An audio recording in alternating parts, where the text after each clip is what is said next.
Timsel atau Tim Seleksi JPT, atau Jabatan Pimpinan Tinggi Pratama, yang dibentuk berdasarkan keputusan Bupati Seluma, Provinsi Bengkulu, Erwin Oktavian, dengan Ketua Hadianto, yang notabene Sekdakap Seluma, untuk melakukan seleksi calon pejabat eselon 2, untuk jabatan kepala dinas maupun badan, di lingkungan Pemkab Seluma, terindikasi hanya formalitas. Fakta yang tidak terbantahkan, dari 27 peserta seleksi, tidak seorang pun yang tidak lulus, seluruh dinyatakan lulus. Untuk memenuhi kuota 3 pejabat eselon 2, di setiap dinas atau badan, sehingga tercukupi total menjadi 30 orang, setidaknya ada 3 peserta seleksi, yang dinyatakan lulus di 2 dinas atau badan berbeda. Untuk mengelabui orang pintar, peserta seleksi yang diluluskan di 2 dinas atau badan berbeda, tidak diluluskan pada nomor urut yang sama. Misalnya, di dinas atau badan A, diluluskan pada urutan 1, tetapi di dinas atau badan B, diluluskan pada nomor urut 2, atau 3.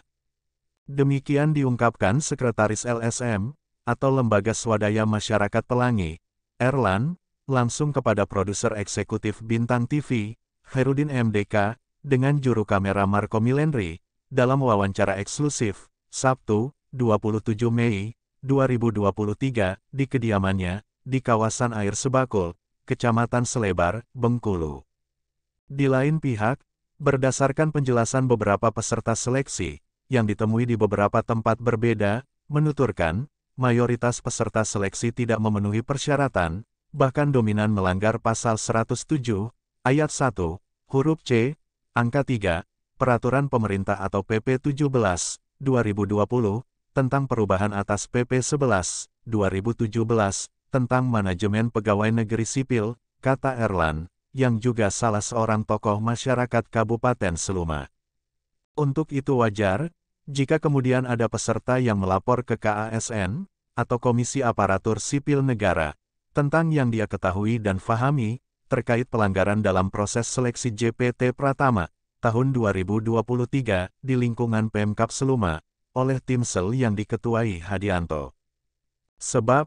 KASN memang disiapkan oleh negara, dengan fungsi mengawasi pelaksanaan norma dasar, kode etik dan kode perilaku ASN, serta penerapan sistem merit, dalam kebijakan dan manajemen ASN, di instansi pemerintah.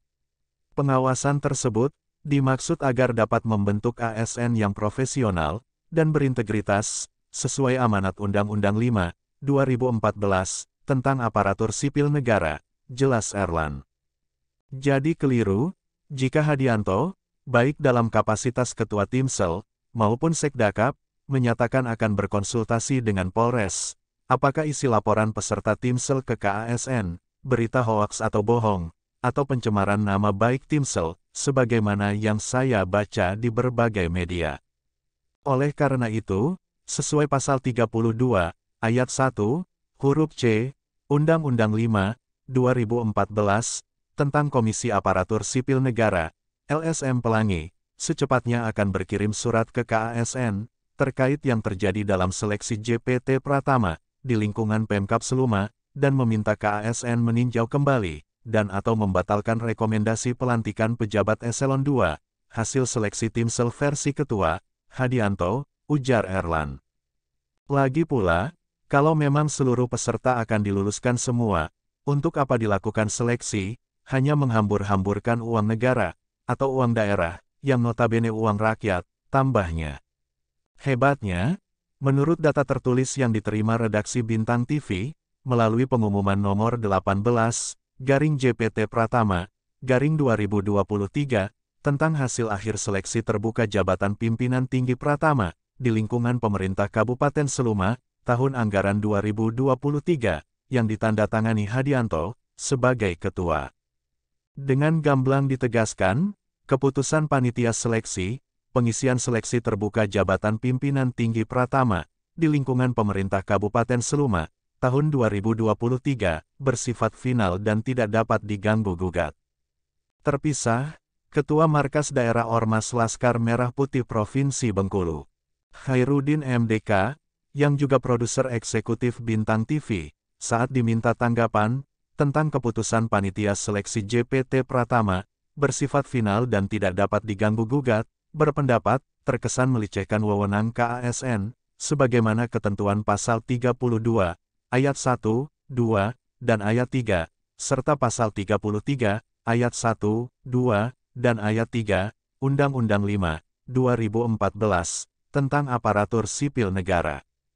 Di situ wewenang KASN jelas, mengawasi tahapan proses pengisian jabatan pimpinan tinggi, pembentukan panitia seleksi, mengevaluasi, meminta informasi, memeriksa dokumen, meminta klarifikasi, termasuk memberikan sanksi, mulai dari peringatan, teguran, hingga perbaikan, pencabutan, pembatalan, penerbitan keputusan, dan atau pengembalian pembayaran, jelas Khairuddin MDK, yang sepertinya begitu hafal di luar kepala, Undang-Undang 5 2014, tentang KASN. Menjawab pertanyaan, tentang apa yang harus ditempuh peserta seleksi, khususnya mereka yang mengaku merasa terzolimi, Erlan menyarankan untuk menempuh upaya hukum petun. Jika motifnya bukan karena tidak jadi kepala dinas atau badan, tetapi untuk perbaikan perjalanan karir ASN, khususnya di Kabupaten Seluma, dan yakin banyak pelanggaran pada seleksi JPT, Petun KANS Bupati Seluma, Erwin Oktavian, tentang pembentukan panitia seleksi JPT, tegas Erlan. Dari Studio Bintang TV Bengkulu, Edi Santoso dan juru kamera Marco Milendri melaporkan.